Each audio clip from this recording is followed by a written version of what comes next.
welcome to another fabulous episode of Rockwardness, the podcast where we interview the coolest musical artists about how and when and why they started playing, and they play us one of the first songs they ever wrote. I'm your host, Rose Sean, joined as always by the Bills to my Ted, the Waynes to my Garth, Terence LeClaire, and Tony Tancredi. Today's guest is a singer, a songwriter, and a producer, and has lent her voice to a number of artists we love, including some of our guests, as well as, of course, releasing some absolutely stunning solo work. Originally from Fresno, California, Omotola spent years in youth choir polishing her voice to the bright diamond that it is today, and I defy you to listen to her sing without getting chills. Today we take a little stroll down memory lane with the help of a box of mixed CDs, concert tickets, and other ephemera of the music and experiences that helped shape her as an artist. We talk about Limewire, her transformative period of working at Urban Outfitters, her emo era, and the neural synapse moment of realizing she could harmonize with herself on her parents' tape recorder. Stay tuned for which CD has been stuck in her car since 2013, and Tony's favorite Spice Girl. Please time travel with us back to the early 2000s with Omotola. Cool. I'm so happy. Oh my goodness. You're so happy? Why? Tell me right now. Oh, it's just exciting to sit across from you guys and talk music and Absolutely. things we're interested in. There's this, the stash of CDs that you have. Rose is taking pictures of it. There's some burnt CDs. What are on those? Oh man, I used to live by burnt CDs, Limewire. Yep. Speaking my language. And all that. And so I would just constantly make them, and I would roll up in high school, blasting the Beastie Boys and all this stuff, and I loved it. I used to go by another name. Oh, I get distracted, by the way. Oh yeah, that's good. Me too. We're gonna jump around. It's great. Yeah, we jump around. Yeah. I just found. I used to go by Lou Umbra, and so I would make these these cardboard collages. This one didn't get finished, but. Yeah, I just found one of these. Wait, why is it not finished? It looks great. Yeah, it looks super cool. Describe it. I made a whole bunch. This one is actually okay. It's a animation, or I guess a cartoon. Someone's making a frame of her eyes, and it's in red, yellow. I think it used to be an Obey advertisement, by memory. Yeah. But yeah, going back to the mixed CDs. There's just so many. The one that comes to mind, I had a friend, Jacqueline, and she had a dad she has a dad in Seattle who was just super into music. He was getting things before we even knew them. Yes. I think he told us about Bon Iver, but he would send these mixed CDs to her, and she would burn them for us. And it was just the best music. It set me on to my favorites, so those were always prized possessions. Oh, an early influencer. What was his name? Yeah, Well, shout out don't Pops. know. Shout out some the friends, Pops. Yeah. Really appreciate you. But I feel like I'm taking up the airspace. This is great. This is your your not at airspace. all. By the way, we're here at Totoro's house with Omotola, Omotola, who we absolutely love, and we're so glad you can make it. I've Welcome been to bugging you Rockwardness. for months to try to get her on. And this was the time. We figured it out. Yeah. And she's Thank here, you season 3. guys. Thank you guys for having me. And thank you for doing this homework of you brought this stash of CDs and memories and also sheet music and everything. And also there's a box of concert tickets and just concert memorabilia. ephemera. Yeah. Everything. All these things had the biggest influence on me, individually, these 3 subjects here. But yeah, moving from I have CDs in my hand right now, and I'm seeing CDs from friends and stuff, which is awesome. That they burnt for you. Yeah, and you remember. That was the best gift. It's so personalized, It really was. Sharing music that you can't really do. What do you do? Send a playlist? I guess you could send a playlist. It's not the same. It's not the same. No. Yeah.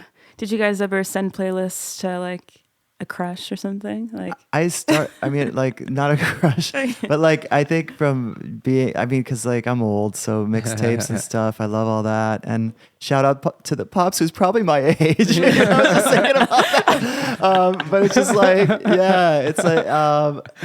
so I think when streaming was getting started, I was I'll make a playlist and send it, and I don't know. It doesn't have the same thing. The thing about a CD is like you're holding it in your hand, and then you can like write on it and just make it very personalized that way. Oh my God. Physically exchange it and look into the that. tangible. The tangible And has you value. hold it. Oh my gosh. Mm-hmm. Sending somebody a Spotify playlist doesn't have quite the same energy. It's still nice, but like, I think it's because it's so readily available, like more, like the expanse of music. And here it was just like, we had to steal these to give this to you. So. right, exactly. Limewire, Yeah. I think when it's harder to get, it just automatically has more value. But what CD are you holding right now? Which one's Yeah, up at the I've top?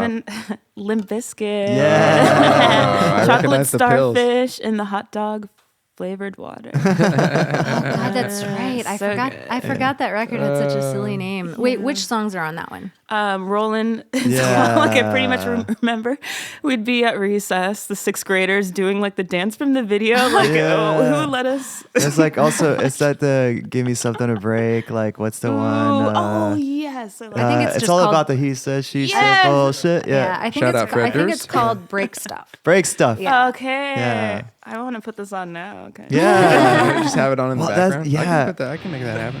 Like CD probably players, skips we need those, where'd they all go? Just like Paula Cole said about the Cowboys, where did all the CD players go? Yeah, they're in a warehouse somewhere. Taking Back Sunday. There we Yeah. go. Linkin Park Reanimation. Oh. I have a feeling Ashley gave that to me. Shout out Ashley. Her screen name used to be Linkin Park Lover. Oh my So gosh. wherever you are, that's for you. Yeah. What else? Straight and to the point. Mandy Moore was my first CD. Oh. So Real is what it's called. Oh yeah. Candy's on there. Mm-hmm. And then I guess before I move on from the CDs, I had this Royal Canoe CD, and this is the cover for it. It's actually still in my car, the real CD. But I've had that for years. This came out, well, I guess it's 2013, so not totally crazy. But it got stuck in the CD player of my Mazda. So that was the only thing I was listening to for like years. And this is a great album. All Royal Canoe all the time. Yeah. Today we're believers. Yeah. That's so There'll funny. be a link in the show And that's notes. so real. I think I had a Better Than Ezra CD stuck in like an old computer for like years. It's just like, was it good? I guess it was good. Yeah. I saw them live back in the day. Better Than Ezra? Mm-hmm. Cool. How were they? I remember them being good. It was like kind of yeah, they know, but it was good. Wow, You remember it. I see the fond memories. I know. I had actually fully forgotten about that until this moment. Oh, what are you holding right now? Yeah. Okay, so this is my special treasure box Oh, full of concert tickets Yes. and just things that had like an impact on me for whatever reason. Here's my badge from Urban Outfitters. nice. Shout out to my Urban Did you work at Outfitters crew. Urban? I did. And it was coming after a time, like I had been a bit secluded. I was doing a lot of internship work at a church, and I had gotten through with that. And I was like back in the real world, so to speak. And so this was like the people I met here were like my venture outside to wow, what are people listening to, and like pushing the edge a little bit. Yeah. So like I always kept this, and they know who they are, but like they really gave me some of the best memories. I don't even know if they know. And then I have my festival pass from FYF Fest. Yeah. What year? Rest in peace. I know. It doesn't say a date on it. Yeah. Was that when it was in downtown, or was it like? LA Historic Park. Yeah. That's what I'm thinking of. Yeah. Historic Park. I remember when it was on Sunset for a minute. And Back when they called it Fuck Yeah Fest, and it Yeah. was the freaking best. Yeah. yeah, it was just like a collection of venues. It was so cool. Yeah, I kept so much of that stuff for a long time too. I think there's probably a box like this at my parents' house, honestly. It's fun to go through. I probably go through it too much. Like this isn't my first time in a while. Yeah, this is amazing. What's that one that you Yeah, the just one that you took just pulled out? out. That one looks big big. one? Yeah. That's a postcard. Yeah, I had a friend named Nick Macias, also rest in peace, and he was doing some traveling, and like before he left, I was like, send me a postcard, and he didn't. Well, that's not what the message would imply. He said, I haven't forgot about you. I'm writing you from Vienna, Austria. I'm drinking a lot of cheap beer. Can't wait till I see you so I can tell you some stories. But then it says postcard Fresno, California, where we're from. So he wrote it in Austria and then sent it. Oh, I never thought about that. Yeah, I think I've done the same thing, which is why I know. Clever. You just while you're in Europe, you didn't like make the time to go find a post box. Of so course you're like, not. Oh. Like, could you imagine? Like, that's a little extreme. And then the rest are these postcards, tickets. Yeah, like these concert tickets. Yeah. I mean, I don't know what to do. Can I go through? Yeah. Is This it boring? awesome. I love this. No, this is great. well, I want to hear what you're going to say about them, Okay. That I can do. Oh, so here's my FYF 2-day pass. It was on August 24th. It doesn't have a year yet, but it was only $99. Oh my gosh. So... For the 2-day pass. Yeah, wow, I know. That's a good deal. Not no more. That's like a Groupon deal now. Yeah, a Groupon deal. Imagine you found FYF on Groupon. Seriously. Okay, so I'll just go down. Let's see. The Postal Service Madonna Expo. Oh my gosh. That was 2013. That's a good year for me. What was the price on that one? This one was $8. $8? $8. Wait, maybe that's the convenience fee. Oh, I was going to say, no way. 32. Oh, I mean, that's good. I mean, See, affordable. Postal Service. Yeah, that's affordable. that's still... Concerts are like $200. Yeah, that's still pretty It good. was amazing. The Madonna Inn. Have you guys been? Oh, wait, they played at the Madonna Inn? Oh, that's even more intimate. Like, that's amazing. Oh my God. It was so cool. No, that place is one of the coolest. So was that just Ben and Jimmy? Like, was it the two guys? Jenny was there. The like, two guys were there. Yeah. And I should apologize if they hear me because I was waiting listening. around. I was waiting around for an autograph because that was just the season I was in. Mm-hmm. I don't know why. What am I going to do with an autograph? You can't eat it. Yeah. That's sweet. That's nice. But like I was waiting by the bus kind of and like the whole place had emptied out and my friends were so sweet. They were waiting for me like in the car, just like letting me pursue my quest. And I never got the autograph. I think security turned me away. But I never asked for another autograph after. So it's okay. All right, Ben, if you're listening. Oh my gosh. Which no. he is. Well, I mean, that's the security, so boo on the security team. What's like the concert you can remember from like your, teen years maybe that like affected you the most? Teen years. Or made the biggest impression? I was kind of limited, I suppose, in my teen years.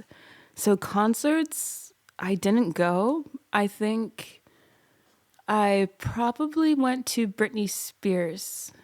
But wait, that doesn't sound like high school to me. That would have been high school time. She was like TRL number ones in like 98. But she wouldn't have come by Fresno in her at that peak. I think I was just mostly doing like choir concerts. You said limited. Is that because of church? I think church had a thing to do with it, and then too, like my willingness to like seek those things out, I think was just different. It's like almost hard to think back because there was like Warped Tour. Oh, fun! Yeah. I just can't remember. These years gel together. Like I'm still the same person. Yeah. I mean, throughout all that. Yeah. So No, I did. I mean, did the big acts come through Fresno? when the Save Mart Center was built, they began to come, and I can't figure out what year that was, but Britney Spears did come, and I got to see her. And that's so cool, Britney Spears. What tour was it? Was it like what was she playing? She was playing. I just remember her vividly on a swing. So it was like not the "Oops, I Did It Again," like Toxic era. I want to say post, like right before. Okay. I think Kevin Federline, by the way. Mm-hmm. Yeah. Oh yeah, Fresno. Oh, we know K-Fed. Oh, that's right. That's right. He's from Fresno. He's listening right now too. I remember them kind of making a big deal about that in the press. Like, oh, that guy's from Fresno, and it's like, excuse me. It's like I don't want to say hometown hero, but like whenever a mention of Fresno was anywhere, like in like any kind of like national like shared art or like film book, it was like that's us, That's cool. Did you know or like no? Oh.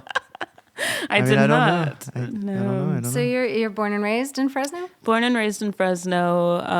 I could also say Clovis too. It's like a sister city. It's Take us through it. Yeah. Like Talk to us about music, Fresno a like little bit. Yeah, I first got I've always gravitated to arts, whether that's stories, music.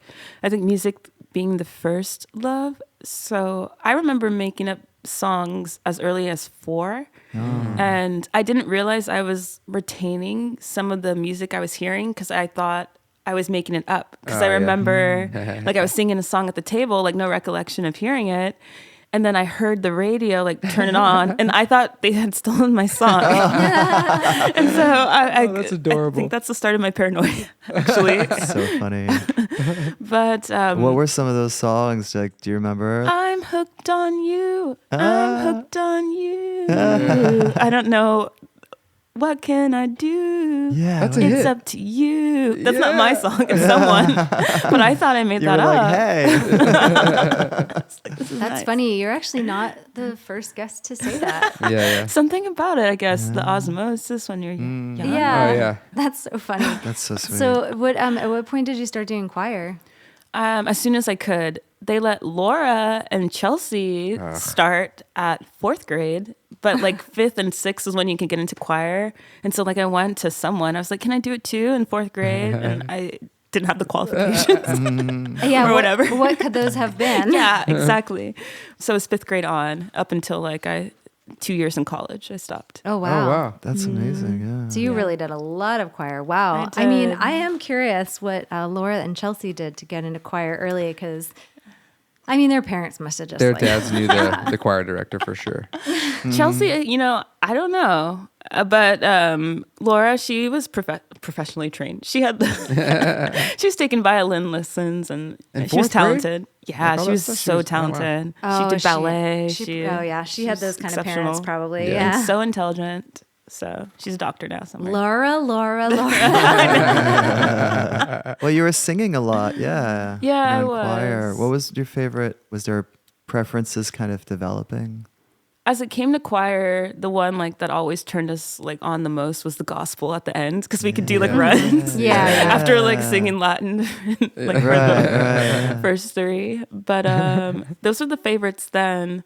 But after 6th grade is when I found alternative music because I was like, oh my God, there's other stations on the radio, and I found the one that played All Star, I think was it? Hey, now you're an All Star. Oh, I was like, Smash fuck, Mouth. this is from Smash school. Mouth, yeah. That's so funny. We just talked about Smash Mouth with Ryan Hahn. No Yeah. way. Yeah, I'm you're like, homie. The presence is here. I'm like, what are the odds? Yeah, Ryan's he awesome. requested it on the radio by accident. What do you mean by accident? Well, so he called the radio station. You could hear the episode. I don't know. But he called the radio and he got through for a request, and then he blanked out on what song he wants to hear. So he said the first thing that came to mind, which was a song they had just played, which was Smash Mouth All Star. That's funny. That's He got pretty flooded. funny. Yeah. I wonder if the DJ was like, we just played. Okay. He just hung up on him. Shout out Ryan Hahn. Shout out Ryan. We love you. So you found Smash Mouth and you were like, oh. Yeah, I found a clue Yeah. to more Yeah. music. And from then on, I got more and more into it. Had my emo era. We were talking about earlier. Flip those bangs. Yeah.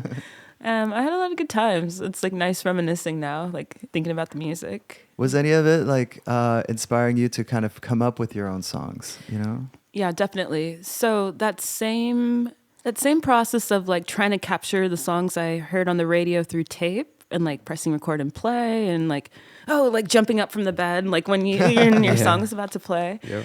I found out you can record a voice. And so I started recording tapes and over my parents' tapes. They didn't and need him. and singing my songs, and my voice was so high. It was so high, very needling. But I thought it was magic, of course. And we had a Toshiba 95. And there's a place where you can record voice memos. And so I started recording on there too. And then I realized, oh shit, you can, I don't know if I can cuss. You can say whatever you want. I can make a harmony. And so that was that was like a real like neural synapse moment. Like I can still remember like that feeling. Like oh yeah, just putting it all together in your head. Yeah. Wow. So you could overdub on your tape That's player. so cool. You my could. gosh! Wow. Yeah, and it was sick. I wish you had those recordings. Yeah, do you have any of here. those? Yeah. I wish, you know, Just I lost don't see over one years. memory back at my parents' house. they said you're out. Like, you know, everything's packed. Like, where are my notebooks? Where are my Harry Potter books? Where Someone are find they? those books. Yeah. They're just like, what do you need them for? we want to put a sewing room in or whatever. Yeah. I was talking with my friend Jen, and we're both first generation. And we were at a Basquiat. Did I say that correct? Oh, Jean-Baptiste. Oh, Basquiat, the Yes, art show. painter. Okay. Yeah, I don't sorry. know why I'm blinking. For some reason, I just assumed you were talking about a concert. Go on. We went to his exhibit, and there were so many memories from his youth. Like, oh, here's like the first picture he drew. He was 6, and like here's his bicycle. And we just look at each other. We're like, our parents would not save like a damn thing. Like my parents even actually got rid of my bike. Like I was like, you guys didn't tell me. Like I would have might have picked that up. Yeah. But That's so true. Yeah. Wait a I went minute. to that exhibit too. Yeah. And I was like, wow, they really have a lot of his stuff. I know they really loved him. That's really nice. And where are your parents from? Nigeria. I was born in Fresno, but they first like got their start in, I think, Alabama. Then moved to Tennessee, and I was blessed and born in California. So Yeah. perfect timing. Nice. That's interesting. I'm Almost like, got why caught. Alabama? Yikes. Well, that's amazing. In that old pile of stuff, do you have any old recordings? No, not in this ticket form, but I have it on my phone. Oh, Yeah. there we go. Yeah. So like between you figuring out you could harmonize on recordings, which was a huge moment, Revelation. and then you started writing songs like lead us up to the recording that's on your phone. Yeah, sure. So I guess this one would be Ben Went to Hollywood. I had a lot of like great support from people like cheering me on, which I really appreciated. And I started making music on a keyboard. I must have been like 16 actually when I started writing with like guitar and keys. And I made this song called Ben Went to Hollywood, and I was surprised because like my friends around, they like, really liked it. Yeah. And it's like how to describe it. Yeah. What inspired it? Great question. I don't know. Who's Ben? There is no Ben. That's the thing. Like it's just like That's so I tell funny. stories, and so like Yeah. like I'm not even like thinking about myself at all at times when I'm writing a song. Like I'm not writing necessarily from personal experience, and this was one of those situations where it's just like this is a story that I want to sing about, and I have it here. It's from 2008. Yeah. Woo! Yay. Oh my gosh. So this is before you moved to LA then. Way before. Oh, nice. But this is after you went to see Wicked at Pantages. Yes. Okay. So So you knew of Hollywood, but you didn't live here you yet. had been to Hollywood. You guys are connecting more dots than I ever did. So. It's racing down your neck,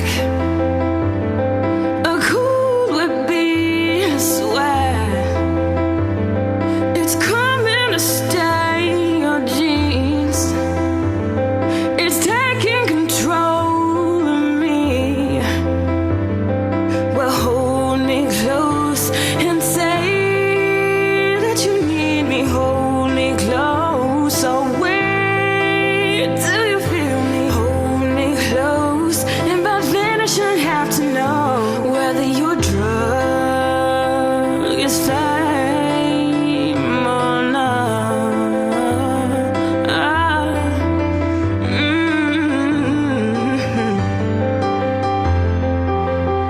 Why did you go to Alabama? You came back crawling, then you lost yourself, you lost your friends. They lost you way back when, and now you run and now you hide. You look undignified, and now you have nowhere to go. Hold me close and say that you need me. Hold me close. So wait till you feel me. Hold me close. And by then I shouldn't have to know whether your drug is fame or not.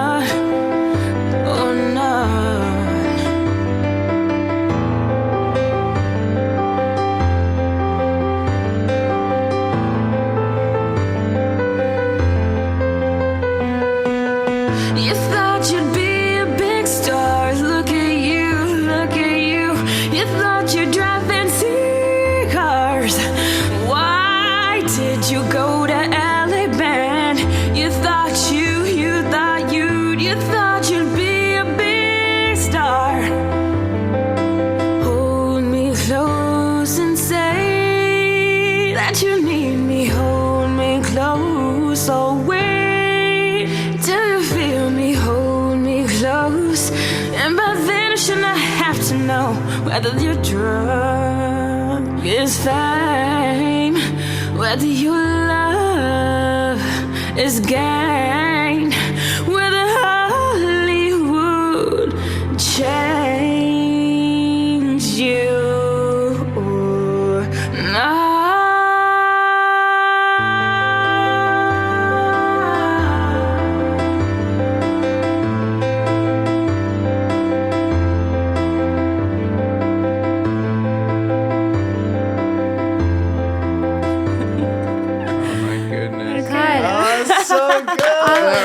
So good. Your voice is amazing. I was mesmerized. We're all mesmerized.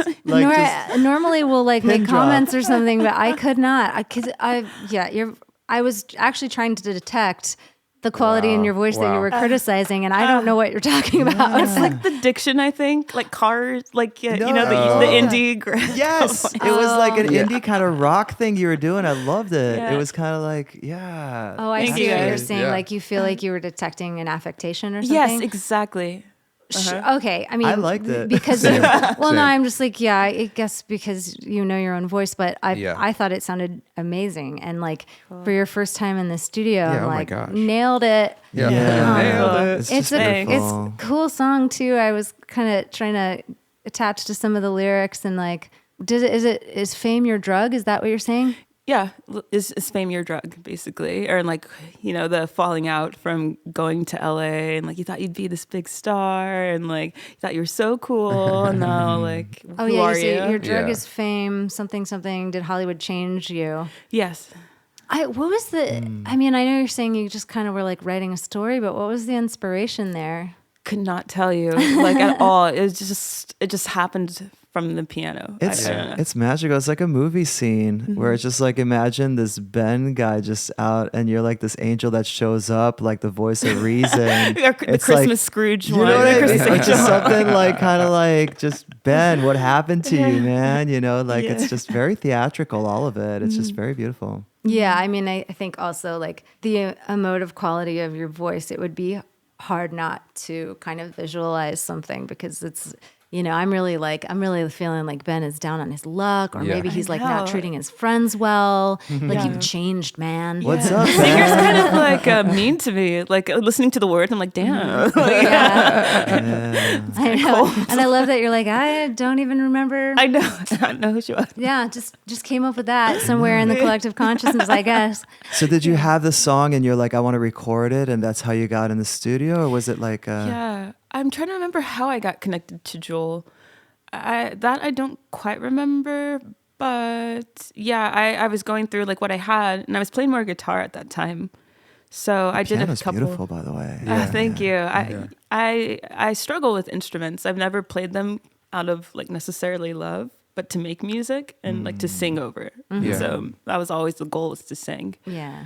But yeah, I got fortunate. Like it was a good start for me. The intention was just like, let's get this song out there and just kind of like send it out and stuff. There was like no intention, like at all, but MySpace was there. Yeah, put something up on MySpace. That was the intent. Definitely. So yeah, and that was such a cool period for music. MySpace was fantastic. We love Rest in MySpace, peace. and it's we were talking a little bit earlier together off mic just about how MySpace is a sad graveyard now that shows you the songs that you can play, but then they don't play. Yeah. And it's just like all the memories there.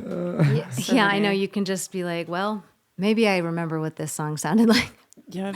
I mean, you obviously started singing really early, but at what point, and we're like making up songs, but at what point did you start thinking about recording, like, or performance generally, or I mean, performance on your own? Like, at what point were you sort of like, maybe I want to like be a musical artist and not a part of the choir? Yeah. I would say I got started doing live performance stuff, like with my personal work maybe by 20 or 19. And so there were a few places to play around Fresno at the time. And like Cuppa Joe's, it was a coffee shop / venue. That was like one of my biggest like early supports and like a place where Ben went to Hollywood, like, you know, it was first performed live, and friends would show up, and it was like an all ages thing, and like no alcohol. So it was like kind of pure in that form. Like, we're going for music, or like we're going to come mosh, you know, with like the screamo bands that are rolling through town. And I would say, yeah, around then. It's so hard to remember. Oh my gosh. Now, would that be around the same age that you stopped doing choir? I stopped doing choirs like around 21. Oh, okay. So it was sort of a transition period. You're like, Yes. maybe I want to focus. That makes sense. Exactly. That makes sense. So, I mean, how were you performing in those days? Were you just like guitar and piano, or like acoustic guitar? Guitar and piano, no tracks. I was so nervous because like I was never an instrumentalist. So there's times where like someone would come on stage and tune my guitar for me. That's great. Or like, you know, I'd make a flub, or like, you know, especially with keys. But Well, I mean, it sounds like a pretty low pressure situation to cut your teeth on it too. Definitely. Because I think, like, you know, the other thing is, it's like, even instrumentalists who are more proficient, you still have to kind of get used to playing live. And sometimes just the nerves alone will like wreck you on something that you actually know really well. So it's cool. I love those all ages venues, and like the point in your life where you would go to that and be like, sick, I can go see a band, because you miss out on so much being under 21. You know, you can't go to all these clubs and, you know, places where maybe your favorite band is playing. You can't go. So it's nice when there's like the place that's for you, you know? yeah. So were you ever interested in like being in a band, or did you just kind of want to be like Always. singer-songwriter? I always wanted to be in a band ever since I saw Spice Girls. I was Yeah. like, hell yeah, Oh my you got room goodness. for one more. Spice World is a great movie. Hot take. Who's your favorite Spice Girl? Ginger. Ginger. She was always my favorite from when I was she's a awesome. kid. I would have seen you as a posh for some reason, just Me because you too, got actually. that David Beckham kind of thing Tony has going on. You know? Oh wow, that's a huge compliment. I know. That dude is supremely good looking. He is incredibly handsome. Yeah. It's true that they were so almost like role models, you know. Oh, yeah, in well- such a way that's really special, though. Yeah, no, I mean, because they kind of almost like were for kids, but then not really. I mean, because they were also like point. all very sexy. That's a good point. I didn't think like, okay, we're like 8 years old, like adoring the Spice Girls, trying to call their hotel rooms. And, Oh my God. Little stalkers. thanks, Brienne. So like, yeah, that is special for like a group of young girls to be into a certain artist. And I think right now, like must be Taylor Swift. Yeah. I think Yeah. for a lot of girls. I don't know who else. I mean, I think it's so interesting how pop, you know, the radio pop, like, is really, you know, kind of, I think, meant to appeal to like kids, like tweens. But then most of the themes are actually pretty mature. I was just sort of thinking about like, what does a little kid think when they listen to Taylor Swift? Because, you know, I hear the pop production, but then like her, you know, her songs are about like heartbreak, or like dating a narcissist, or like things that are like, what does an 8-year-old make of any of that? Yeah. I don't know. Yeah. I guess when you're a kid, you're just really like the beat. Like, because we were saying like the craziest things, like Yin Gang Right. Twins and like all this stuff. Oh my God. Like, Really? the window. Yeah, we were like all day. Oh no. That's so true. So many songs back then were like, we're talking about like just earlier how like the 2000s, something was going on during that decade where just like every song had some like dirty stuff. Everything was going pretty on. Like, raunchy. Yeah. The whisper in your ear. Like it still like goes down my spine like chills. Oh yeah.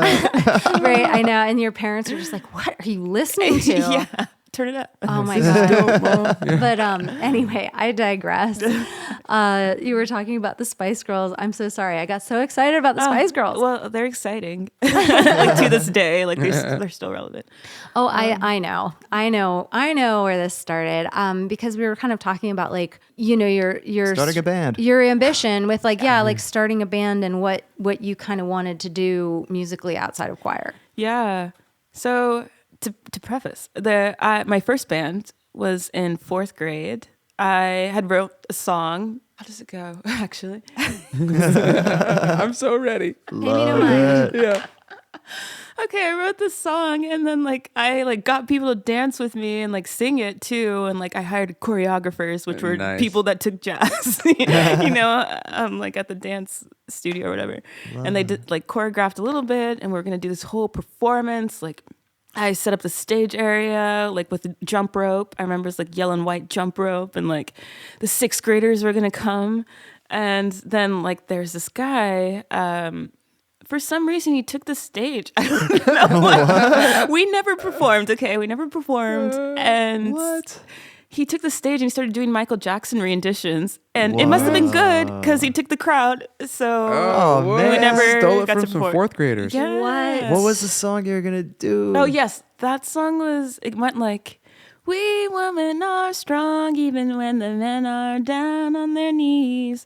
Shoo up. We're 8, like what are we talking about? Women or men, but I love that. funny. Well, also funny that little jerk stole your thunder for that song. I know, wait a minute. Toxic masculinity, exhibit A. Yeah. Case I in should have used that for the art. Yeah. Well, you know what? Like, yeah, you I'm sure you internalized that and used it later. Like, you know what? Yeah. Damn the man. And that kid's name was Ben. Yeah, it's all connected. It's all connected. That kid's name was Ben. So that is a fantastic story, which I love. What was your second band? So that was my name, I guess. And yeah, I guess the first performances were, I was out of school by then. I must have been early college, performing like at Cuppa Joe's and stuff. So I was super like inspired by so many artists, like especially like growing up and like those big ballad singers. Like I always mention Celine Dion because like I really loved her voice. Like I grew up on R&B, like from ages like birth to like 9 years old, but that's when I started like really getting heavy into alternative music. But I listened to everything, and so like I'm just focusing on the alt indie stuff just because that's like it has like a main core to me. But like I've loved so much music and I've gotten so much inspiration from stuff. But I would say like the pop era was most influential to me. The boy band era, the like Britney Spears era. I was like seeing them on stage, and I was like, "Fuck, I want to do that." I think. And so I didn't see a point from point A to Z. But there's many ways. But I carried like all that inspiration, and then like had my emo era, and then it wasn't until like early 2000s, I guess, when like indie music started really like there was just so much golden music, and I would just spend like hours on the internet looking for more. And that's like what really set me off, like burned me up. Like, I want to do this too. And so I don't know if I answered the question. No, you did. Because you kind of had this concept, it sounds like, of like, well, I want to do this thing. I don't really know how to do this thing. So you're just like, I guess I'll play coffee shops and see what happens. And then you put Ben Goes to Hollywood on MySpace. Mm-hmm. And then did you start getting feedback on that? Yeah, I got some like interesting inquiries, but to this day, I'm still pretty oblivious to things in that regard. I think, what was that band? Was it Cursive? Yeah, sounds Cursive. right. Yeah. I think the manager at the time like had reached out and he's like, oh, like I like your stuff, and like, what do you want to do with music and blah blah blah. And I don't know what the question meant, so I probably was just like, nothing. Sure. One of those moments where you're just sort of like a victim of your own naivete or nervousness or something. Both. Where you're like, I literally haven't considered it. Yeah. But I got to make some cool friends from like releasing that track, and like and that's via internet, like just like connections. Before the internet friendships were before they were accepted. Yeah. It was like kind of weird to have like online friends. So it was before the time. Yeah. Yeah, because that was still like AIM was still going, right? Like Yes. yeah. Yes. I haven't heard it called AIM. I always called it AIM. I missed it. Fresno so thing. That's What do you mean? It's an old thing because I totally missed it. How did and I've you only miss that? seen it. I never did it myself. Yeah, It completely missed me. Definitely. I never had a did. screen name. I never had the chat rooms. Oh no! When we were in college, like we didn't have texting yet, so AIM all the time. Like it was so hard to get your homework done because it was on. Was your it? Did you computer. actually call it AIM? I called it AIM. Yeah. I think people used to call it. That's a good way to out like like Gen Xers like me, like just like like America Online Instant Messenger. I would use. We got to take a poll. My fellow kids. That was such a thing. The internet friendships. Was that just kind of like a plateau until you came to LA? Because I mean, you've got some really cool connections here. I do. Yeah, I've been really inspired. Like since day one of stepping foot in LA, it's just been like one like magical thing after another. I love that. I would say the plateau happened like recently, if anything. Like, oh my God, like what am I gonna like? Do we keep going? Do we expand in a different way? Like, why am I doing this? Like, I hate Instagram, but I have to participate if I'm gonna survive. Social media. Or TikTok now. Now it's all TikTok. I was gonna say I haven't even ventured forth into that yet. I mean, it's kind of interesting for musicians. Weirdly, I don't work for TikTok, but like for like MySpace, how MySpace was for musicians, TikTok has something that's good for musicians in the sense that like you can use songs that are available on like Spotify. You can use them in posts, and so I think it's like a good way for musicians to just be like, hey, I'm on Spotify, to just kind of get those songs out there. You can do it on Instagram too, but TikTok so far isn't like smashing your engagement.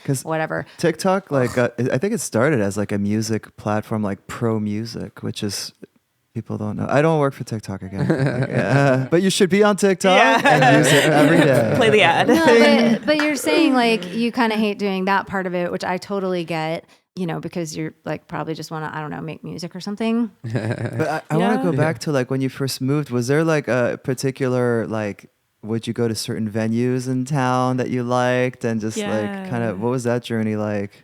There was quite a bit leading up to the move to LA. So I had a friend, shout out to Janae.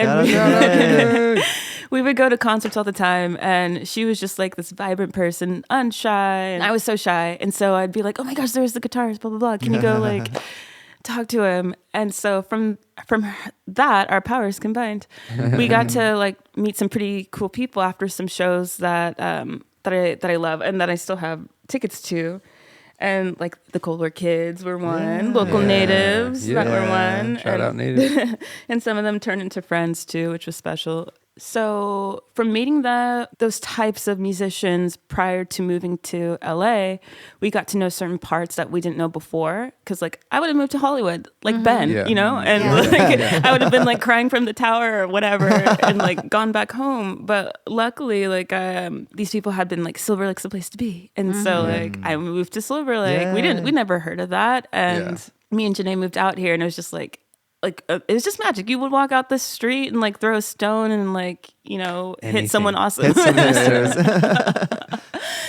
Were you close to like Satellite and that venue and stuff? Close enough. I was actually more by like the Friend Bar and Tenants of Trees. Oh yeah. Yeah. Oh, I love that place. Yeah. One of our recent guests referred to LA as Gasoline City, where and what he meant was like, whatever is going on is going to get like amplified tenfold when you get here. So like if you come here with this like ambition or this like focus to do music, things are going to happen. And then like it pours gasoline on whatever you bring. Exactly. Yeah. Aaron said that. Yeah, Aaron Martin. Yeah. Okie dokie. Yeah, I mean it's so inspiring. You're like, oh my God, I'm surrounded by creative people. And then did you just start like kind of like meeting people at shows or? Yeah, like all over. There was a time, and I speak about this with a couple people. There was just a time you could walk around like I just go out. I'd go to Echo Park. I'd go to a bar by myself or something, just because I know I'm going to run into friends. Like it doesn't matter. Like I always ended up with a good night. Like even though like I have no expectations. Like I'm just gonna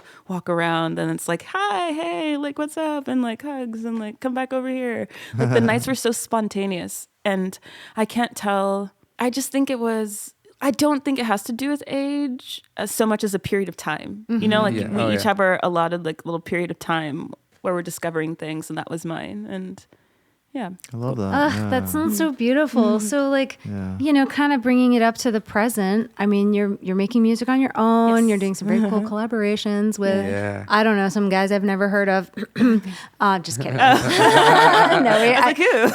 Only because we were just talking to Ryan Hahn, and then we just interviewed Nick. You did? So our local natives bingo card is getting filled up. I know we're pretty close. We got 3 out of 5, but and Kelsey, of course, and then I mean you're making a lot of music. So what is, I guess, like the next thing? Do you have releases? Are you planning a tour? I just released an EP that I produced for the first time, and it's funny because I have a song that I want to show you guys, which was my first thing ever produced, which was on GarageBand. Oh, nice. But I produced this EP. It's 3 songs. It's called Moonlit Baby, and it's just about like an alternative way of seeing things where like that object suddenly becomes subject.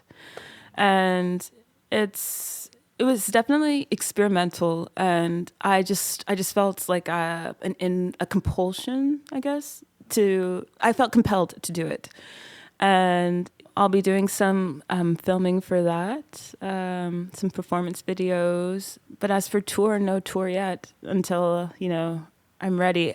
I don't know why I drag my feet around every corner. Like, I actually had to self-reflect, and not to be TMI or probably whatever. Bring it on. We're all together now. Yeah, we love it.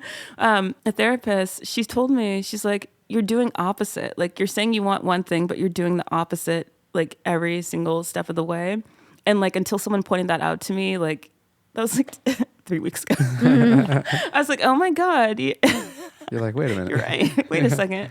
Like, I'm, holding myself back. That's an amazing revelation, though. It's a lot. Yeah. It's a lot to confront yourself. So that's where I'm at. And that's coming after like somewhat of a plateau. That's good. That sounds like the way up from the plateau. Yeah. And I think the fear of flight is actually greater than fear of failure, because it's, because if you like, quote unquote, make it, then you're going to have to like more show up, and you're going to have to like keeping or something. Like, I think that's what the anxiety plays out as. But that is a very cool thing to kind of realize, and it's interesting that you just heard this like 3 weeks ago, but I'm almost like, it sounds like you're talking about Moonlit Baby, this like big shift where like, the object becomes the subject, and you're all of a sudden like, oh wait a second. Like, you guys are great. I need to talk to you guys more, because you guys see things. We connect dots here. And maybe you were already kind of starting to work that out for yourself, but it is really helpful when somebody like spells it out in a really digestible way. Yeah. But I can't believe we didn't already mention that, like, you're also a producer. So, let's hear this first track that you ever produced. Oh my gosh, you know what? I love it, because when I was digging back to old things, it's almost like it was intuitive. Like, I had no rules then, as opposed to like rules I picked up now. And I don't know, it just it makes sense to me the way it came about. But anyways, here we go. This is actually, I think I mentioned, maybe not, a cover of Cosmic Love. Florence and the Machine was also a really big inspiration to me.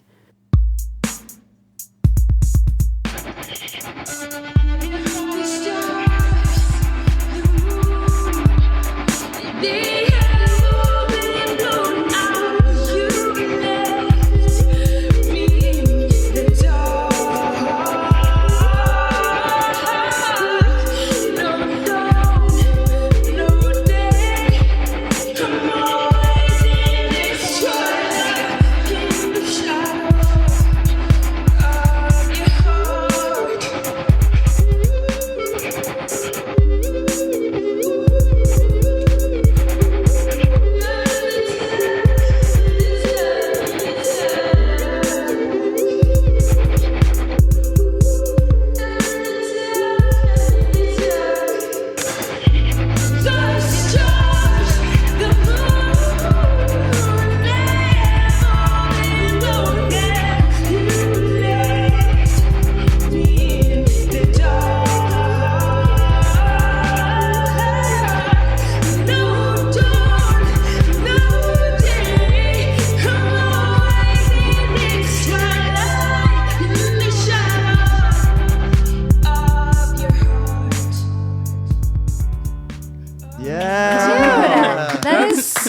vibey. Dope.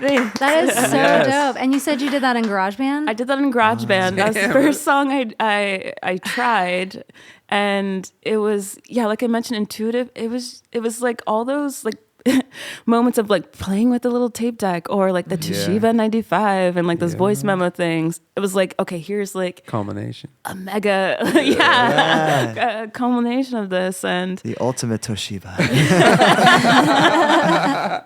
Exactly. No, I mean GarageBand is such an incredible tool for like a free software. Yeah. So you got this opportunity to like just be a mad scientist, and like obviously now you've had time to hone your craft. So maybe we can edit in one of the songs from Moonlit Baby. Please. Yeah. Which one do you want to pick one and set it up? Yeah. Chasing Wolves, I think, is probably the best. I love it so much. Oh, thank you guys.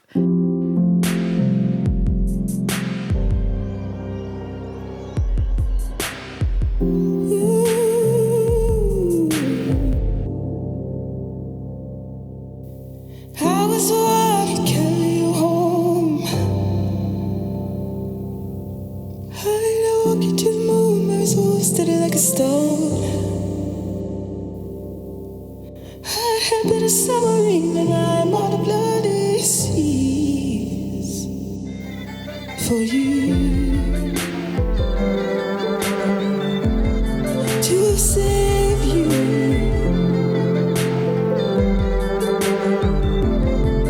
from those wolves you love, from those wolves you love,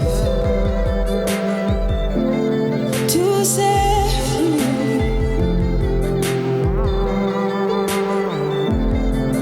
from those wolves you love, from those wolves you love.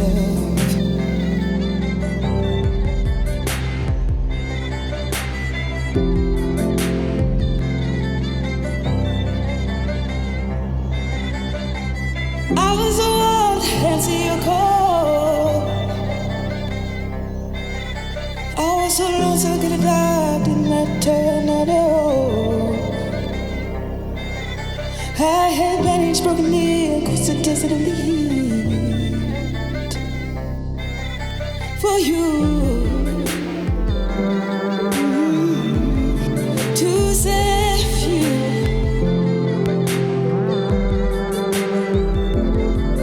from those wolves you love, from those wolves you love, to save you from the end. When the night turns silence, lovely morning fire, burn like a cigarette's last breath, holy and sufficient light. Then somewhere in the distance, oh, and shading the dirt, is when I burst into madness. Realized I was all alone, all alone,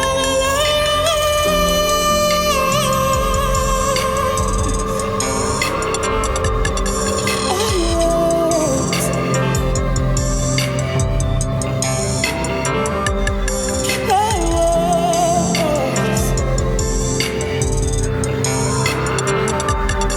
I was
God. Amazing. I love that song so much. I think that was the one that was amazing. putting the deepest in my feels in the car yesterday. I was like, get it together, Rose. You got to go to work. You gotta go to work. That was like, and that song is an example of the object becoming the subject. Because here's this person, who, like, I mean, I don't want to get too deep. Story-wise, like, here's a person who's like giving and giving to a person who's maybe like needs help, or it's like in a crisis, or maybe it's just. I hate to like say addict in case it like triggers anybody, but like imagine like someone like constantly supporting this person, and then they realize like, wait a second, like I was the one to carry you home. I did all these things. I was trying to save you from this terrible thing you love for whatever reason, and like all of a sudden it came to mind like we're not together. I'm alone. Like you're off over here. Like and like to save yourself maybe like. You'd have to separate, but that's a different thought. Oh my gosh. Well, it's a great song. We love the EP. Thank you so much for coming on the show and bringing all your little treasures. Of course. Omotola. Thank you, Omotola. Thank you guys for having me. I really had fun. That EP, Moonlit Baby, is out now, and it is fire, as you can see. That song, Chasing Wolves, really puts me in my feels. There's some cool visuals coming your way. I know I can't wait. Please, please, please go follow her on all the things, because you are going to feel real dumb if she plays a live show in your city and you miss it. Plus, you'll know the minute she releases something new. Win-win. You can follow us too, and I recommend doing so now because we're posting photos of Omotola's beautiful visual aids on our socials. No time like the present to enjoy the past, right? We are going to put all those links in the show notes, as we always do, along with info about all the references we make in the episode. And, you know, in case you're too young to know what the Warped Tour is, for example. I don't know your life. But I do know that we'll be back next week with another great episode, so we will see you then.